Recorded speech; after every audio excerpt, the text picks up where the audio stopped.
दहीहंडीला 9 थर उभारणार असल्याची माहिती मनसेच्या दहीहंडी आयोजक मुनाफ ठाकूर यांनी दिली आहे। गोविंदा समन्वय समितीने मनसेचे अध्यक्ष राज ठाकरेंची भेट घेतली।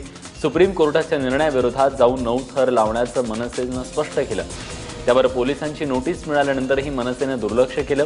तर दुसरीकडे दहीहंडीसाठी थरावर थर रचण्यासाठी देशभरात प्रसिद्ध असलेलं जोगेश्वरीतलं जय जवान दहीहंडी पथक सुप्रीम कोर्टात गेलेलं आहे। दहीहंडीबद्दल घेतलेल्या जे काही निर्बंध आहेत त्या सगळ्या संदर्भात जय जवान मंडळ बुधवारी सुप्रीम कोर्टात पुनर्विचार याचिका दाखल करणार आहे। कोर्टाच्या निर्देशाप्रमाणे सुरक्षेची सर्व काळजी घेऊ असं आश्वासन जय जवान मंडळानं दिलं। यावर्षी जोरात साजरी करू। नोटीस आली आहे, बोललो ना लव लेटर हे काय नाही एवढी आहे की नोटीस घरी एवढी पडलेली नोटीस आहे ते चालते बोललो, पण आम्ही थोडासा दखल घेऊ काय लोकांना, म्हणजे गोविंदा पथकांना काय म्हणजे काय लागेल नाही, त्रास होऊ नये, बस ते दखल आम्ही घेऊ नक्की।